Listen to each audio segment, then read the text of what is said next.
Very good morning, student. And now we are going to see financial account के अंदर एक chapter हम लोग देखने जा रहे हैं, underwriting of shares and debenture. TY का चैप्टर है student. Same chapter we can see in TY BCom और टीवाई बैफ, दोनों में फाइनेंशियल अकाउंट के अंदर ये चैप्टर सेम।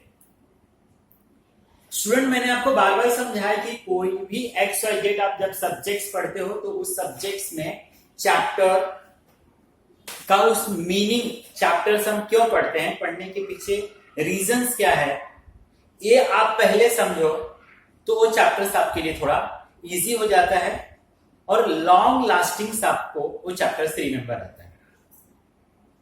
अगर मार्क्स पॉइंट ऑफ व्यू बोलूं चैप्टर स्टूडेंट, तो this chapter for the 15 marks, 15 marks के लिए चैप्टर्स है टीवाई बैफ और बीकॉम। और इस चैप्टर के ऊपर क्वेश्चंस आने की जो प्रोबेबिलिटी है वो स्टूडेंट 100% है। मतलब ये कि in every year we expect the question from this chapter. Chapter काफी इजी है। चैप्टर करने से पहले राइटिंग्स में नोट्स नहीं देकर इन चीजों को मैं ओरली एक्सप्लेन करने की कोशिश कर रहा हूं स्टूडेंट।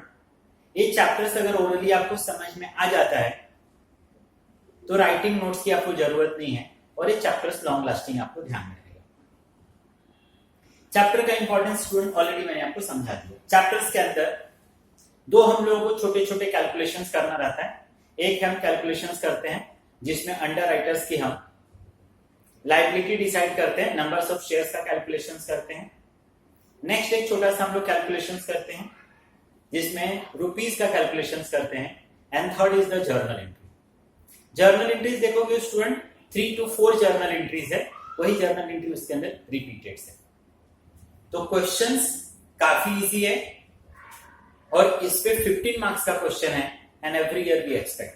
तो क्वेश्चंस को थोड़ा चैप्टर्स को इंपॉर्टेंस देते हुए इस चैप्टर्स को आप समझने की कोशिश करो। अब ये चैप्टर्स समझने के लिए स्टूडेंट्स ना, ये जो मैं टर्म्स लिखा हूं जो इस चैप्टर्स के अंदर है उसको समझना काफी जरूरी है आपके लिए। Underwriting agreement, underwriting commission, sole underwriter, joint underwriter, mark application, unmark application and form underwriter. अब ये सारी चीजें आपको इस चैप्टर्स के अंदर समझना है। एंड देन उसके बाद से next lectures we will start the journal entry, आपको लिख कर देंगे। And then we see the actual questions. Journal entry कहीं पर भी स्टूडेंट आपको बाहर नहीं करना है, पूरा चैप्टर्स कहीं बाहर नहीं करना है, आपको समझना है। अब स्टूडेंट्स टीवाई बीकॉम में आप पढ़ रहे हो या टीवाई के स्टूडेंट्स हो, नॉर्मली आपको मालूम होना चाहिए कि कोई भी एक्स वाई जेड कंपनी, जिस कंपनी को बिजनेस करना है तो they require the large amount of capital. किसी भी बिजनेस को करने के लिए भी require the large amount of capital. आपको land, building, plant, machine, furniture etcetera numbers of चीजें परचेज करना है and for that you require the capital. अब कैपिटल कलेक्ट करने के लिए अगर मैं जनरली आपसे क्वेश्चंस पूछूं कि how we collect the capital, business के अंदर कैसे हम कैपिटल कलेक्ट करते हैं, तो सोर्सेस तो स्टूडेंट वी हैव नंबर्स, लेकिन मोस्टली जो सबसे ज्यादा और बड़ा सोर्सेस है किसी भी कंपनी के लिए टू कलेक्ट द फंड, वो सोर्स है आपके लिए शेयर्स। कंपनियां शेयर से, डिवेंचर से सबसे ज्यादा पैसा पब्लिक से क्या करती हैं, रेज करती हैं।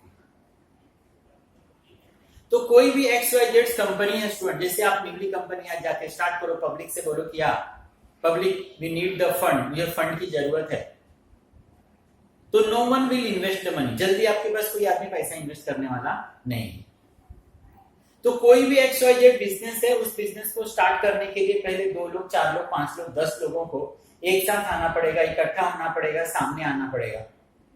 और जब वो लोग आएंगे तो definitely they come with some capital, वो किसी न किसी कैपिटल के साथ, कुछ न कुछ फंड के साथ आएंगे and they start the business.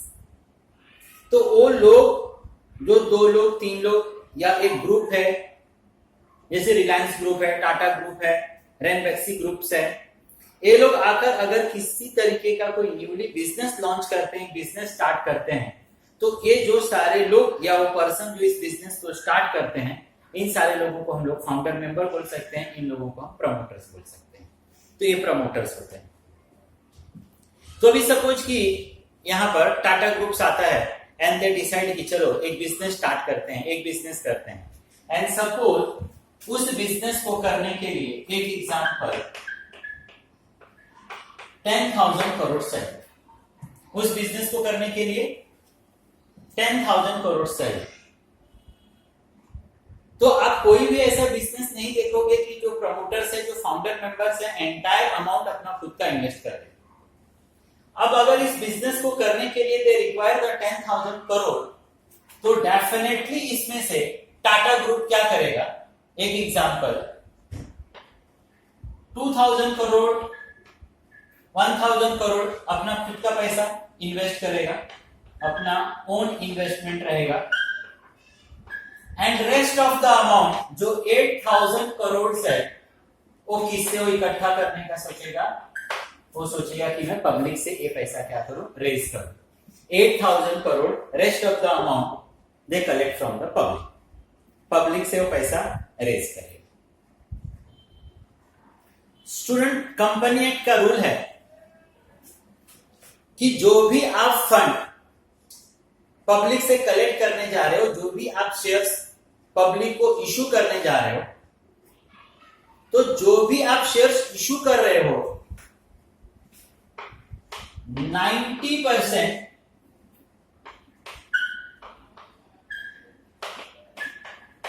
Subscribe by the public. जो भी आप शेयर्स इशू करने जा रहे हो उसका 90% पब्लिक ने सब्सक्राइब करना चाहिए। अगर वो 90% पब्लिक सब्सक्राइब नहीं कर रहा है, तो जो भी पैसा आपने कलेक्ट किया है वो पैसा वंस अगेंस्ट आपको पब्लिक को, जिस किसी से आपने लिया है उसको ये पैसा आपको क्या करना पड़ेगा? रिफंड करना पड़ेगा। Student, we are studying the chapters underwriting of shares and debenture, जिसमें मैं फिलहाल अंडरराइटिंग एग्रीमेंट्स क्या होता है ये समझाने की आपको कोशिश कर रहा हूं। थियरी आपको नहीं लिखना, प्रैक्टिकल्स क्वेश्चंस है, लेकिन आप समझो कि ये एग्रीमेंट क्या होता है। तो मैंने एक एग्जांपल्स बताया कि कोई भी XYZ बिजनेस में, जिसके अंदर मैंने टाटा ग्रुप्स का नाम ले लिया कि suppose Tata groups are going to start the business and for that business they require the 10,000 crore.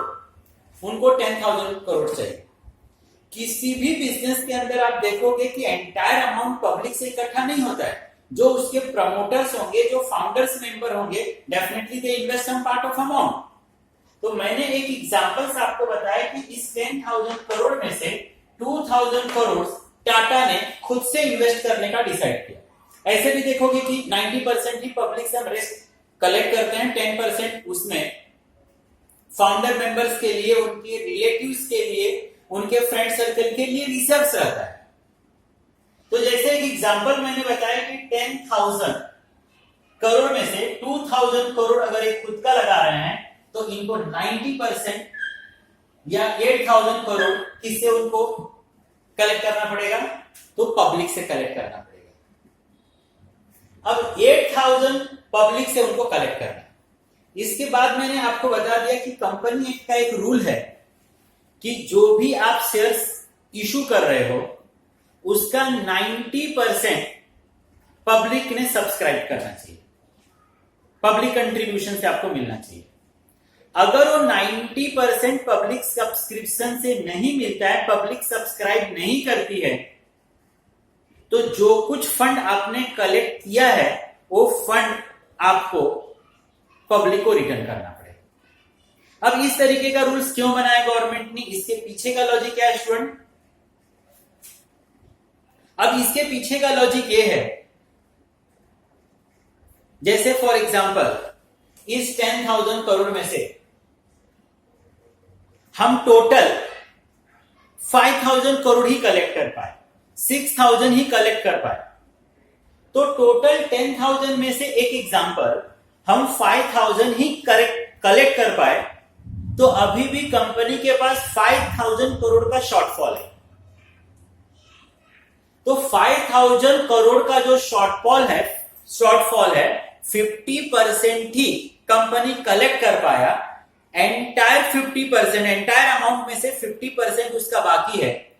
इस प्रोजेक्ट को पूरा करने के लिए चाहिए था 10,000 crore and we have the only 5,000 crore. It means कि ये प्रोजेक्ट पूरा करना, इस कंपनी को कंप्लीटली रन करना ये पॉसिबल नहीं होगा।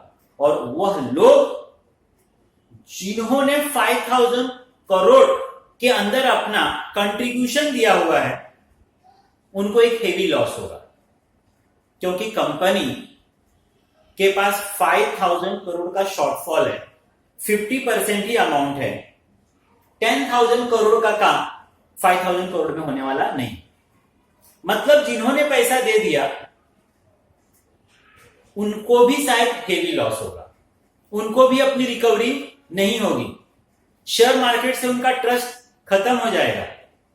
और इस तरीके से आपके साथ या किसी पब्लिक के साथ एक दो बार हो गया, then no one will invest the money in share market. बड़ी बड़ी कंपनियां कंट्रीज में नहीं आ पाएंगी, बड़े बड़े बिजनेस नहीं आ पाएंगे, कंट्री का, स्टेट का ओवरऑल डेवलपमेंट ही बंद हो जाएगा।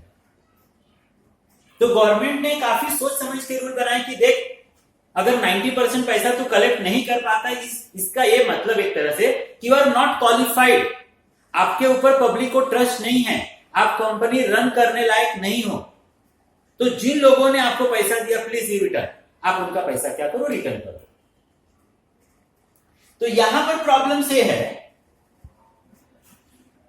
कि कंपनी ने चलो पब्लिक को उनका पैसा रिटर्न कर दिया, लेकिन जो प्रमोटर थे, फाउंडर मेंबर थे, उन्होंने अपना कुछ तो पैसा उस बिजनेस के अंदर लगा के उस बिजनेस को स्टार्ट तो कर दिया, उनका पैसा कहां से आएगा? प्रोजेक्ट तो बंद हो गया, बिजनेस तो बंद हो गया। तो यहां पर जो इन्वेस्टर, या मतलब यहां पर मुझे बोलना चाहिए जो उसके फाउंडर मेंबर हैं, जिन्होंने अपना कुछ अमाउंट लगाकर उस बिजनेस को रन कर दिया है, उनका पैसा ब्लॉक हो जाएगा। हमने लिया हुआ पब्लिक का पैसा रिटर्न कर दिया, कंपनी एक तरह से बंद होने वाला है, क्योंकि कंपनी को जो उसका मिनिमम सब्सक्रिप्शन था वो मिनिमम सब्सक्रिप्शन कलेक्ट नहीं हो पाया।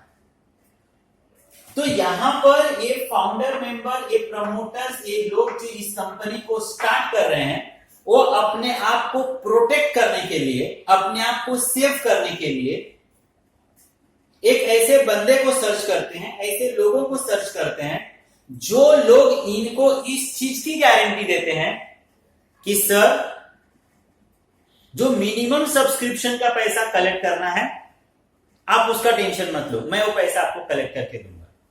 मतलब कंपनी के बिहाफ में कोई थर्ड पर्सन उस कंपनी की रिस्पॉन्सिबिलिटी लेता है, उनको गारंटी देता है, सर डोंट वरी, जो आपको मिनिमम सब्सक्रिप्शन का पैसा कलेक्ट करना है वो मैं कलेक्ट करूंगा। अब चलो एज अ फाउंडर मेंबर मैंने उनसे क्वेश्चन पूछ लिया, यार तू बोल तो रहा है कि कलेक्ट करेगा, but due to any reason अगर तू नहीं कलेक्ट कर पाया और तेरे भरोसे 10,000 करोड़ का प्रोजेक्ट मैं 2,000 करोड़ लगा रहा हूं, 2,000 इज अ बिग अमाउंट, मैं 2,000 रुपीज इन्वेस्ट कर रहा हूं, 8,000 रुपीज का मुझे डर है कि पब्लिक देगा कि नहीं देगा। तू बोल रहा है कि सर मैं 8,000 रुपीज मैं कलेक्ट कर दूंगा, अगर तू नहीं कलेक्ट किया तो मेरा तो 2,000 रुपीज क्या हो जाएगा, डूब जाएगा। तो ये पर्सन जो 8,000 कलेक्ट करने की बात कर रहा है वो एक तरह से हमको गारंटी देता है, एक रिस्पॉन्सिबिलिटी लेता है, हमारे और उसके बीच में एक तरह से कॉन्ट्रैक्ट होता है कि सर डोंट वरी, अगर पब्लिक ने पैसा नहीं दिया तो वो पैसा मैं आपको क्या करूंगा, दूंगा।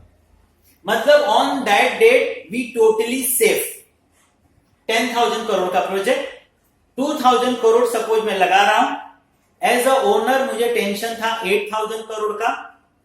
इसी रीजन से मैं बार बार सोच रहा था बिजनेस करूं कि नहीं करूं, करूं कि नहीं करूं, करूं कि नहीं करूं। थर्ड पर्सन आके बोलता है सर आप इस 8,000 का टेंशन मत लो, आप 2,000 लगाने वाले हो, 8,000 का शॉर्टफॉल है, 8,000 मैं कलेक्ट करके दूंगा। भाई कहां से करेगा रे? पब्लिक से करूंगा। नहीं किया तो सर जितना पब्लिक शेयर्स खरीदेगा आउट ऑफ 8,000 इट्स ओके, जो नहीं खरीदेगा वो पैसा मैं अपने पास से दूंगा। मतलब डेफिनेटली वो आदमी जो इस चीज की रिस्पॉन्सिबिलिटी ले रहा है वो इतना कैपेबल होगा कि अगर पब्लिक 1 रुपया भी नहीं दिया तो वो मुझे 8,000 करोड़ क्या करेगा, देगा। तो यहां पर एक तरह से ये जो फाउंडर मेंबर हैं ये टोटली सेफ हो जाते हैं।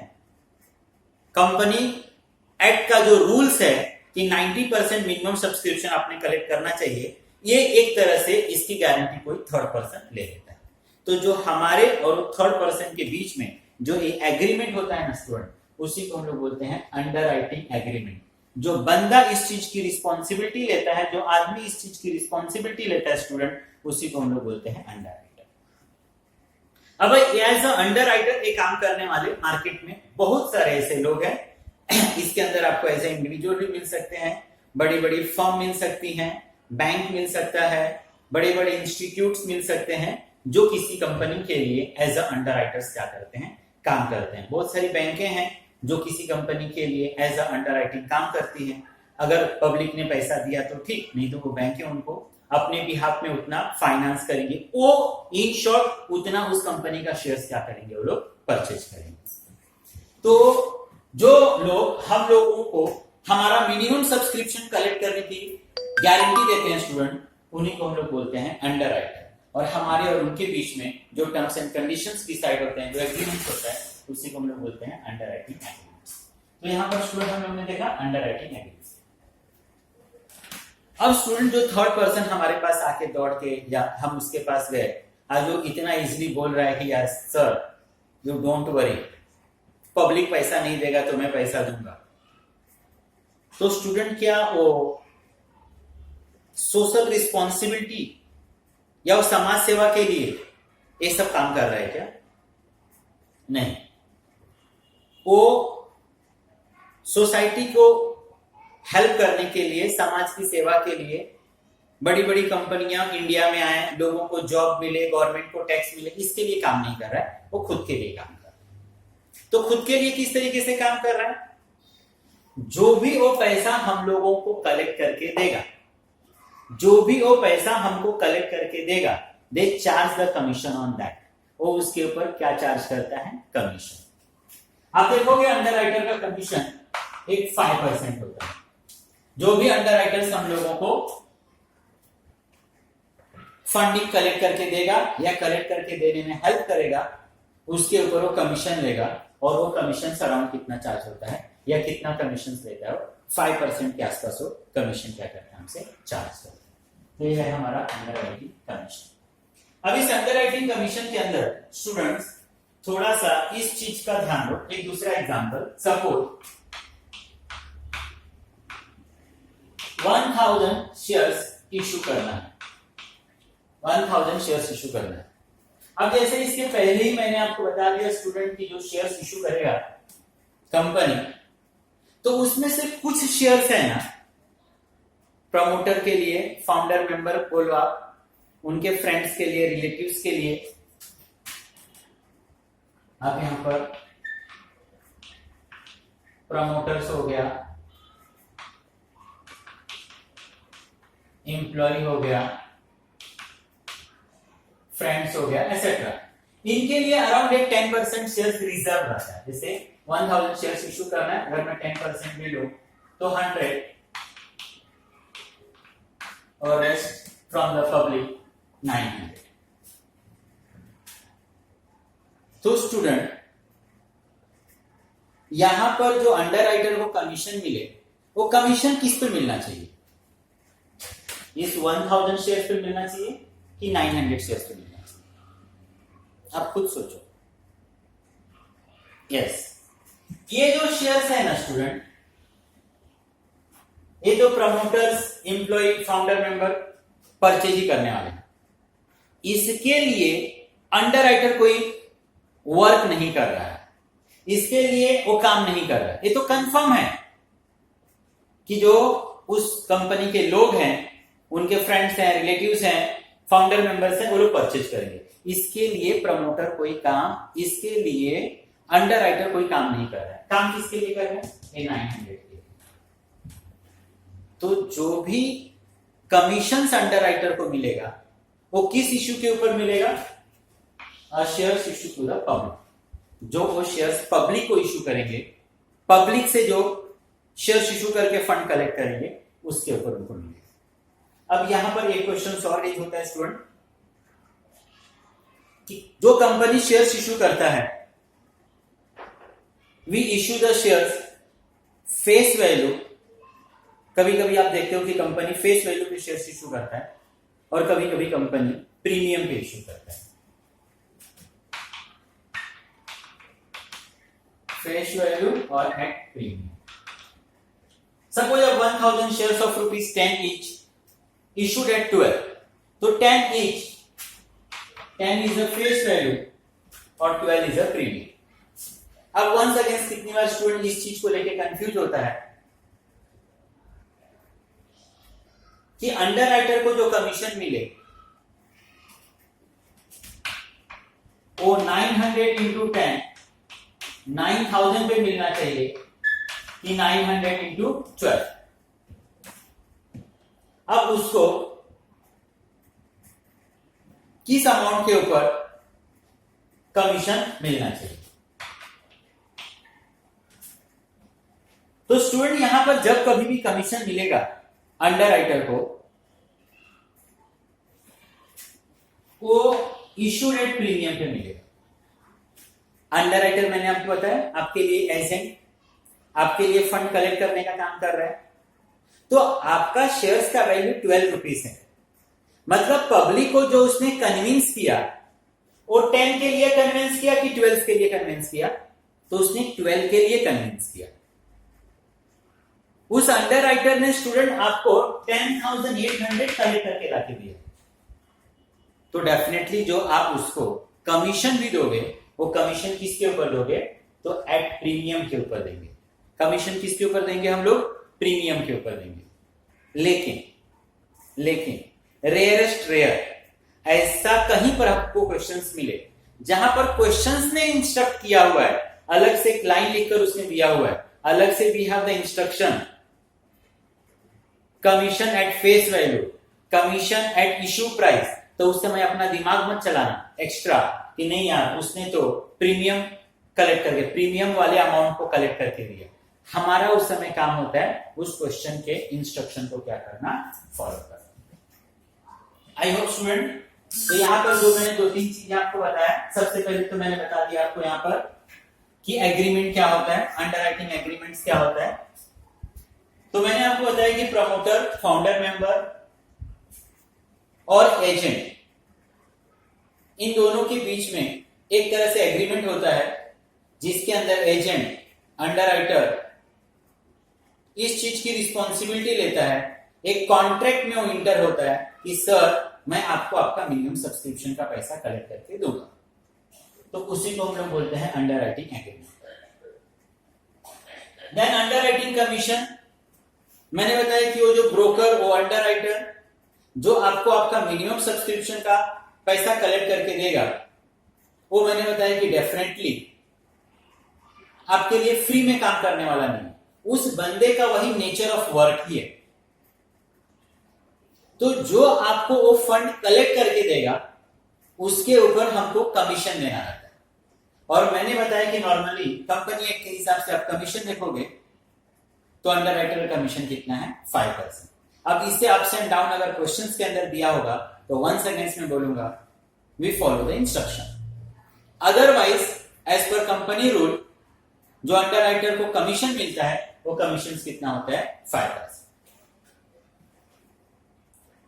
दूसरा, फिर इसके अंदर मैंने आपको ये बता दिया कि जो शेयर्स कंपनी इशू करता है वो प्रीमियम पे करता है या पार पे भी हो सकता है, जिसको मैंने फेस वैल्यू बोला। अब यहां पर क्वेश्चन स्टूडेंट के सामने है कि जो अंडर राइटर को हम कमीशन देंगे वो फेस वैल्यू से उसका कैलकुलेशन करेंगे कि प्रीमियम से कैलकुलेशन करेंगे। तो मैंने आपको बताया कि अंडर राइटर आपको कौन सा अमाउंट कलेक्ट करके दे रहा है? प्रीमियम वाला अमाउंट कलेक्ट करके दे रहा है ना। उसने इस अमाउंट की रिस्पॉन्सिबिलिटी लिया था ना आपसे। आपने बोला था मेरे शेयर की कीमत कितनी? 12 रुपीज। उसने बोला सर डोंट वरी, 12 रुपीज मैं आपको 12 रुपीज के हिसाब से कलेक्ट करके दूंगा। तो 900 इंटू 12 के हिसाब से पब्लिक से पैसा कलेक्ट कर रहा है। वो मैंने उसको इंस्ट्रक्ट किया 12, अगर वो 10 से कलेक्ट करके देगा तो मैं उसको कमीशन दूंगा क्या? वो अगर मुझे 12 रुपीज से कलेक्ट करके दे रहा है तो डेफिनेटली मुझे कमीशन भी किसके ऊपर देना पड़ेगा, 12 रुपीज के ऊपर देना पड़ेगा, मतलब प्रीमियम के ऊपर देना पड़ेगा। तो जब कभी भी हम लोग कमीशन जो देंगे वो कमीशन ऑलवेज किसके ऊपर रहेगा स्टूडेंट, तो कमीशन किसके ऊपर रहेगा, प्रीमियम के ऊपर। अब थर्ड पॉइंट है इसके अंदर स्टूडेंट, सोल अंडर राइटर और ज्वाइंट अंडर राइटर्स। अब काफी इजी है कि सोल अंडर राइटर्स, सोल का मतलब ही आपको मालूम होना चाहिए, सोल का मतलब होता है सिंगल, अकेला, और ज्वाइंट का मतलब होता है मोर देन वन। तो कहीं कहीं पर काफी स्मॉल अमाउंट आपको कलेक्ट करना है तो वो कंपनी किसी एक ही आदमी के पास गया, एक ही अंडर राइटर के पास गया, and that underwriter take the responsibility, sir don't worry, अरे इतना अमाउंट, ये तो मैं अमाउंट तुरंत आपको कलेक्ट करके दे दूंगा, ये तो काफी स्मॉल अमाउंट है, ये तो काफी छोटा अमाउंट है मेरे लिए। तो एक सिंगल पर्सन ही वहां पर आपके लिए फंड कलेक्ट करके दे रहा है, तो सोल अंडर राइटर हो गया। और जहां कहीं पर कोई एक बड़ी कंपनी है, we require the huge amount of capital, company को 5000 करोड़, 6000 करोड़, 10,000 करोड़ कलेक्ट करना है, तो जहां पर 10,000 करोड़ कलेक्ट करना है और वहां पर हम जा रहे हैं अंडर राइटर के पास और अंडर राइटर से बोल रहे हैं कि सी वी नीड द 10,000 करोड़, और देखो ये 10,000 करोड़ अगर आपने पब्लिक से कलेक्ट करके नहीं दिया तो आपको मुझे देना पड़ेगा। तो वो अंडर राइटर के लिए अलोन 10,000 करोड़ किसी को देना पॉसिबल नहीं है, उसके लिए भी वो काफी बड़ा अमाउंट है। तो यहां पर वो आदमी उस पूरे अमाउंट की रिस्पॉन्सिबिलिटी नहीं लेगा। वो आदमी बोलेगा देखो सर आपको 10,000 करोड़ चाहिए, okay, but I can contribute या I can take the responsibility for 2,000 crore only, 1,000 crore only, 5,000 crore only, that's. तो 10,000 करोड़ मुझे चाहिए था, लेकिन सिंगल पर्सन कहीं रेडी नहीं हुआ, तब मैं यहां पर किसके पास जाऊंगा, मोर देन वन अंडर राइटर के पास जाऊंगा। मैं एक से ज्यादा लोगों के पास जाऊंगा जो मुझे मेरा फंड कलेक्ट करके देने में क्या करेंगे, हेल्प करेंगे। तो जहां पर मैं मोर देन वन पर्सन के पास जाऊंगा स्टूडेंट, उसी को हम लोग बोलेंगे यहां पर ज्वाइंट अंडर राइटर। और नॉर्मली आप कोई भी क्वेश्चंस देखोगे जो आपके exam point of view draft होगा, कोई भी आप बोर्ड क्वेश्चंस उठाकर देखोगे तो आपको वहां पे शायद सोल प्रोप्राइटर कहीं नहीं मिलेगा। मतलब आपको फोकस इसी पे करना है, और यहाँ पर कोई जादू नहीं है। ज्वाइंट का मतलब ही हो गया मोर देन वन, मतलब यहाँ पर सिंगल अंडर राइटर्स नहीं रहेगा, more than one underwriter take the responsibility to subscribe the money. यहां पर एक से ज्यादा लोग आपको फंडिंग करने के लिए क्या करेंगे, रेडी होंगे, मतलब more than one person take the responsibility, यह आपका ज्वाइंट अंडर राइटर। अब इसका काफी इंपॉर्टेंट स्टूडेंट रोल है मार्क एप्लीकेशन और अनमार्क एप्लीकेशन, मार्क एप्लीकेशन और अनमार्क एप्लीकेशन। अब एक एग्जांपल सुनिए, जैसे किसी कंपनी को इशू 10,000 शेयर्स, चलो 10,000 शेयर्स इशू करना था, और अब कंफ्यूज ना हो इसके लिए मैं दो ही आदमी का एग्जांपल लेता हूं, one person is the A और another is the B underwriter. ये दो अंडर राइटर्स, इन दोनों ने रिस्पॉन्सिबिलिटी लिया कि सर चलो आपको 10,000 शेयर्स इशू करना है, डोंट वरी मैं आपको 5,000 शेयर्स कलेक्ट करके दे दूंगा, मैं आपको 5,000 कलेक्ट करके दे दूंगा। इन दोनों ने रिस्पॉन्सिबिलिटी लिया। स्टूडेंट में मार्क और अनमार्क समझाने की कोशिश कर रहा।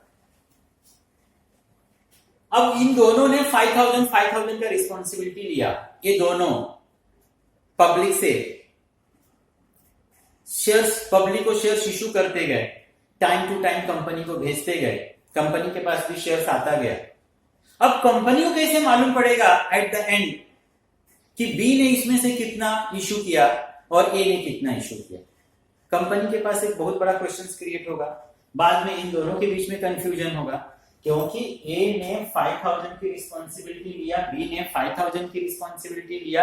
ए रिस्पॉन्सिबिलिटी लिया है, इट्स नॉट नेसेसरी कि वो 5,000 का 5,000 पब्लिक को इशू ही कर पाए। 5,000 इसको सब्सक्राइब 5,000 करना है, बट ये तो नेसेसरी नहीं है कि इसके बोलने से 5,000 शेयर्स मार्केट में इशू ही होगा। अब ऐसा हो कि 5000 में से ये 4000 इशू कर पाए पब्लिक को, तो 1000 खुद से खरीदना पड़ेगा। 5000 में से 3000 ये पब्लिक को इशू करे तो 2000 खुद खरीदना पड़ेगा। 2000 के लिए खुद से कंट्रीब्यूट करना पड़ेगा। तो इन दोनों ने शेयर्स इशू किया, टाइम टू टाइम कंपनी को एप्लीकेशन देते गए। एट द एंड अब इसको और इसको या कंपनी को, तीनों को अपने पास कंफ्यूजन है कि इसने कितना शेयर सब्सक्राइब किया, इसने कितना शेयर सब्सक्राइब किया। तो इसमें सिर्फ होता क्या है कि जो शेयर्स ए के थ्रू बिकेगा उस शेयर्स के ऊपर वो एक अपना स्टैंप मार देगा। अभी जो भी उनके फॉर्म का नाम, कंपनी का नाम, जो शेयर्स बी के थ्रू इशू होगा उसके ऊपर बी का स्टैंप रहेगा। तो वह शेयर्स जो ए के थ्रू इशू हुआ है उसके ऊपर ए का स्टैंप है, के थ्रू इशू हुआ है उसके ऊपर बी का स्टैंप है।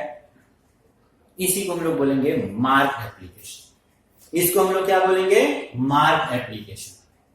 इसमें स्टूडेंट दो चीजें थी, मार्क और ये था अनमार्क। अब स्टूडेंट हुआ ऐसा कि ए को 5000 इशू करना था, बी को 5000 इशू करना था।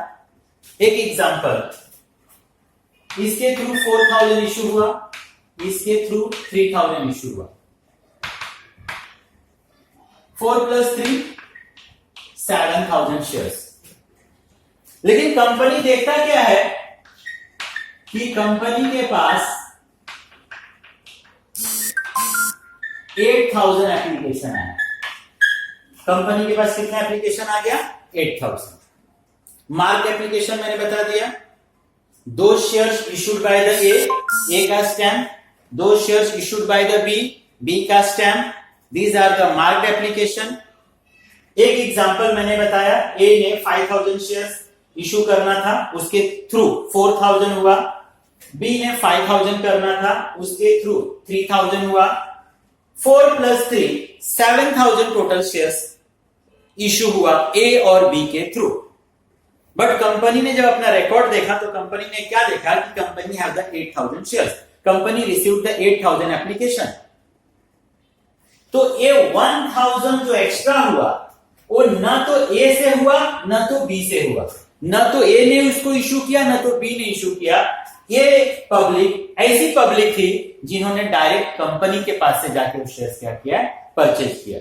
इन शॉर्ट में बोल सकता हूं उसको डायरेक्ट कंपनी ने पब्लिक को क्या किया? दिया है। इसमें ए और बी का किसी तरीके से कोई कंट्रीब्यूशन नहीं है। किसने इशू किया है? कंपनी ने इशू किया है। इशू बाय कंपनी, इसी को बोलेंगे अनमार्क। इसको क्या बोलेंगे स्टूडेंट? हम लोग अनमार्क। तो ये हो गया मार्क एप्लीकेशन और ये हो गया स्टूडेंट आपका अनमार्क शेयर्स, अनमार्क एप्लीकेशन। अब इसके ऊपर एक छोटा सा एग्जांपल स्टूडेंट, जैसे फॉर एग्जांपल ए को 5000 करना था, बी को 5000 शेयर्स इशू करना था। अभी नंबर्स ऑफ शेयर्स का किस तरीके से हम लोग कैलकुलेशंस करेंगे, तो मैंने आपको पहले क्लियर किया स्टूडेंट कि इसके अंदर हम लोग 3 कैलकुलेशंस करते हैं। फर्स्ट एक छोटा सा कैलकुलेशंस करते हैं in which we decide the numbers of shares, underwriter की रिस्पांसिबिलिटी क्या है। देन एक नेक्स्ट छोटा सा कैलकुलेशंस जिसके अंदर अमाउंट का हम लोग कैलकुलेशंस करते हैं। And third one is the journal entry. तो जैसे यही एग्जांपल्स मैंने लिखा था उसी को कंटिन्यू करता हूं। जैसे वी हैव द एक ए और बी, ये 2 अंडरराइटर्स हैं। Suppose company want to issue 10,000 shares. अब कंपनी 10,000 शेयर्स इशू करना चाहता है। ए और बी ने बोला sir don't worry, equally 5000 shares मैं इशू कर दूंगा और 5000 शेयर्स मैं इशू कर दूंगा। स्टूडेंट इन दोनों का अपना एक प्रिडिक्शन है कि मैं 5000 शेयर्स इशू कर दूंगा, मैं 5000 शेयर्स इशू कर दूंगा। ये फ्यूचर है, ये बोल रहे हैं कि मैं 5000 शेयर, हाँ इसके लिए वो डैम श्योर हैं, वो अपनी कैपेबिलिटी जानते हैं कि अगर पब्लिक ने शेयर्स नहीं खरीदा तो they are ready to buy. वो उनके माइंड में है कि अगर पब्लिक ने नहीं दिया तो कौन खरीद लेगा, मैं खरीद लूंगा, इतना मैं फाइनेंशियली स्ट्रांग हूं, इस चीज को जानते हैं। बट पब्लिक 5000 का 5000 खरीदेगी ये श्योर नहीं है, because this is the future. तो ग्रॉस लायबिलिटी ए की 5000, बी की भी 5000, इन्होंने शेयर्स इशू किया और जस्ट स्टूडेंट मैंने आपको बताया कि मार्क्ड एप्लीकेशन क्या होता है स्टूडेंट, दो shares issued by the underwriter, जो अंडरराइटर के थ्रू इशू हो गया। अब इस सब में एग्जांपल्स बता रहा हूं, टाइम टू टाइम एक एक में रफ करके एक एक पॉइंट को समझाने की कोशिश कर रहा हूं, एक दूसरे एग्जांपल्स को आप कनेक्ट मत करना। अब यहां पर 5000 इशू करना था। अब एक एग्जांपल, ए ने 4000 शेयर्स इशू किया और बी ने 3000 शेयर्स इशू किया, मतलब इसके थ्रू 4000 शेयर्स सेल हो गया और बी के थ्रू 3000 शेयर्स इशू हो गया। तो 5000 की रिस्पॉन्सिबिलिटी लिया था, 4000 इशू हो गया, मतलब इसकी रिस्पॉन्सिबिलिटी 1000 और इसकी रिस्पॉन्सिबिलिटी 2000। एक एक हम एग्जांपल्स देख रहे हैं। अब सपोज सेम क्वेश्चंस में अनमार्क भी है। अनमार्क का मतलब भी मैंने बताया, अनमार्क मतलब दो shares which directly issued by the company, directly sale by the company, जिस शेयर्स को ए और बी ने इशू नहीं किया है वो कंपनी के थ्रू क्या हुआ है, इशू हुआ। तो एक एग्जांपल आप समझो, अनमार्क 2200 शेयर्स,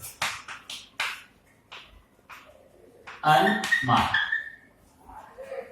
2200 शेयर्स। अब ये 2200 शेयर्स भी कंपनी इशू कर चुका है, इसको भी हमको माइनस करना है। स्टूडेंट फॉर्मेट आपको बाहर नहीं करना। अब देख माइनस क्यों करना है, इसने 5000 का रिस्पॉन्सिबिलिटी लिया, इसने 5000 का रिस्पॉन्सिबिलिटी लिया। मैंने आपको पहले क्लियर कर दिया कि कंपनी को करना कितना था, टोटल 10,000 शेयर्स करना था। 4 + 3 इन दोनों के थ्रू 7,000 बिक दिया, तो और कितना है, 3।